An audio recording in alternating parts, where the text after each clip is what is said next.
इस वक्त हमारे साथ ख़ास बातचीत करने के लिए मौजूद हैं आसिफ मुश्तबा साहब, जिनकी एक किताब आई है। हम देखेंगे सीए और एनआरसी के जो तमाम मामलात थे उन पर उनकी एक बुक आई है, जो एक जर्नलिस्ट हैं और एक रिसर्च स्कॉलर है। आज हम उनसे उन्हीं की बुक के बारे में पूछेंगे। सर, आजमगढ़ एक्सप्रेस में आपका स्वागत है। अस्सलाम वालेकुम जी सर, ये बताइए जो आपकी बुक आई है हम देखेंगे, क्या है उसमें तमाम चीज़ें? एक्चुअली दिसंबर 2019 से लेके फरवरी 2020 में दो बड़े कोलोसल इवेंट्स हुए नई दिल्ली में। ये एक तो एंटी सीए मूवमेंट है जिसमें मुसलमान अपने हक़ के लिए कलेक्ट हुआ और उन्होंने बड़ा सिविल डिसोबीडियंस मूवमेंट किया सरकार के ख़िलाफ़, जब पूरी गवर्नमेंट और पूरे माइट उनके अगेंस्ट थी। और एक प्रोपेगेंडा सरकार ने शुरू किया कि ये जो है दंगाई तैयार हो रहे हैं, और एक भीड़ तैयार हो गई जो मुसलमानों को कत्ल करने के लिए तैयार थी। फरवरी 2020 में दिल्ली में हिंदुस्तानी डेमोक्रेसी का सबसे बड़ा ब्लॉट एक एंटी मुस्लिम प्रोग्राम हुआ, हफ्तों भर चला। आप एक सोचने वाली बात है कि नई दिल्ली में जब डोनाल्ड ट्रंप जैसा पॉलिटिकल लीडर हो, तब सिर्फ 10 किलोमीटर स्क्वायर के एरिया में हफ्ते भर दंगे होते हैं।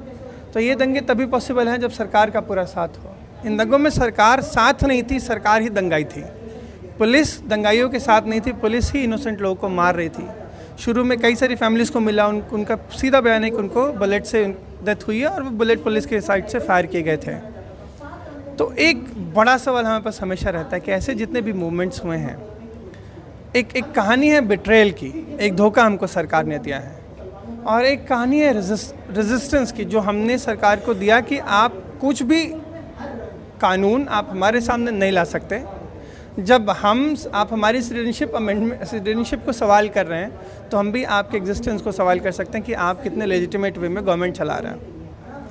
तो एक इमोशन है सब में, वो उस औरत का इमोशन है जो 2 डिग्री टेम्परेचर पे सर्दियों में शाहीन बाग पे बैठी है।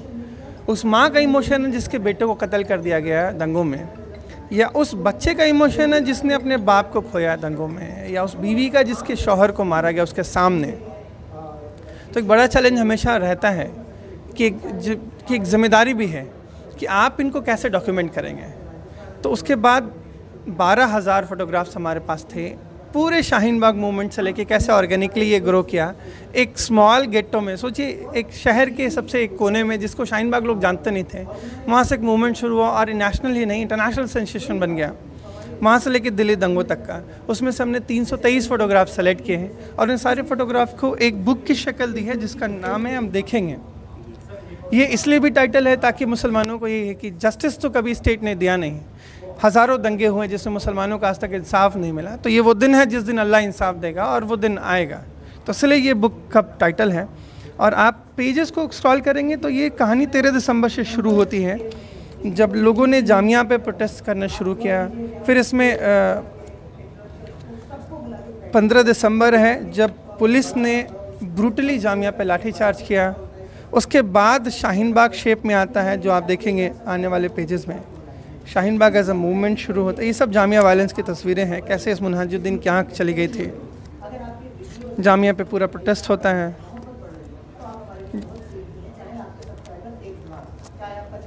उसके बाद ये शाहीन बाग के इमेजेस हैं, कैसे शाहीन बाग में डिग्नेटरीज आए, लोगों ने स्पीच दी।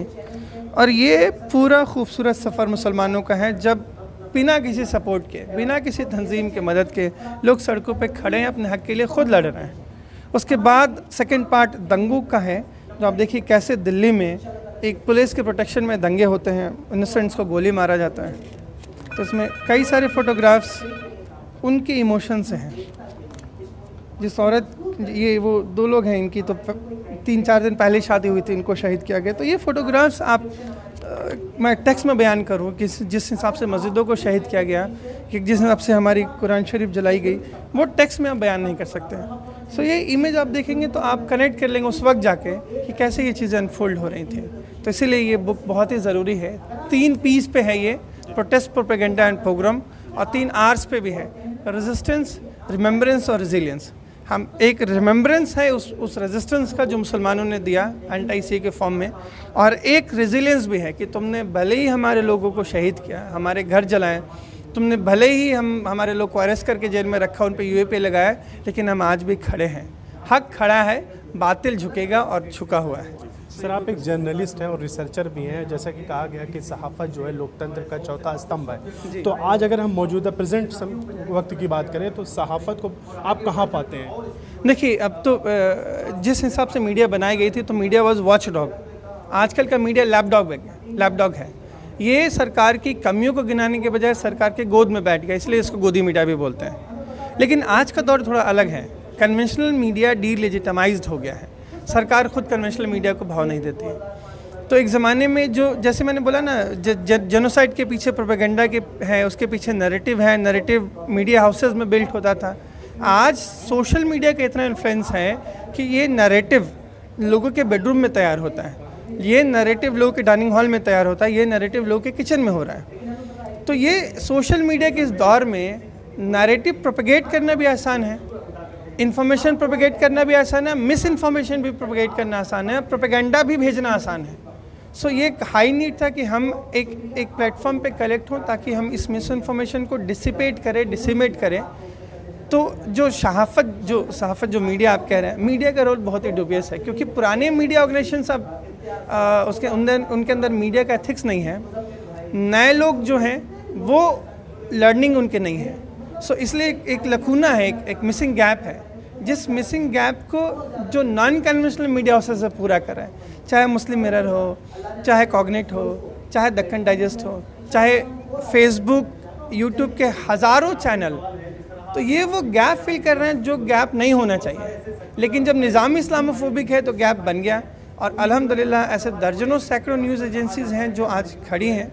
तो ये जो मीडिया है, अब मैं इनको सही मीडिया मानता हूँ। जैसे मुस्लिम मिरर है, मुस्लिम तंजीमें हैं, या जो तंजीमें जैसे दलित मिरर है जो दलित एट्रोसिटीज़ पे काम करते हैं, या क्रिश्चियन ऑर्गेनाइजेशंस हैं जो माइनॉरिटीज़ की, ऑप्रेस्ड की, मार्जिनलाइज की लेजिटिमेट वॉइसेस को लाती हैं। ये मीडिया है, ना कि जी न्यूज़ या आज तक जिसको मेन स्ट्रीम मानते हैं, वो तो सिर्फ प्रोपेगेंडा फैला रहा है। सर, आखिरी सवाल कि अक्सर एक तबके को जो है निशाना बनाया जाता है, और चाहे मुसलमान को लेकर, दाढ़ी टोपी को लेकर, या हिजाब का जैसा कि अभी मामला आया है, उनको लेकर एक मैसेज सर्कुलेट किया जाता है, टारगेट करके बदनाम करने की कोशिश की जाती है। तो क्या ऐसा तरीका है कि जिससे इन तमाम चीज़ों से बचा जाए? जी देखिए, सबसे पहला दंगों का पहला प्रोसेस होता है अदराइजेशन। अदराइजेशन में आप अस वर्सेस दे क्रिएट करते हैं। आप एक इंसान को, एक कम्युनिटी को ऐसा पोर्ट्रे करते हैं कि चूँकि ये मुसलमान है और सारे मुसलमान आतंकवादी होते हैं, तो आप इनको मारेंगे तो आपको अफसोस नहीं होगा। जैसे आप किसी कीड़े को मारते हैं तो आपको अंदर से अफसोस नहीं होता। तो ये अदराइजेशन है जो विशियस प्रोपेगेंडा, जो नैरेटिव चला रहा है, चाहे वो ट्रिपल तलाक हो, चाहे हिजाब का इशू हो, चाहे एंटी सीए मूवमेंट हो, ऐसे हज़ारों प्रोपेगेंडा पेज चला रहे हैं। ये बीजेपी की ट्रोल आर्मी करती हैं। आप ये पेज को चलाती है, आप उस पर कुछ कमेंट करेंगे, वो आपको गाली देंगे।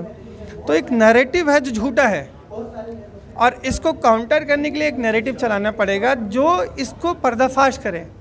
तो जो झूठ के बेसिस पर नैरेटिव है, जैसे आप डेटा देंगे गायब हो जाएगा, क्योंकि सच्चाई छुपती नहीं है, झूठ को छुपाना पड़ता है। तो झूठ बेनकाब होते ही झूठ बर्बाद हो जाता है।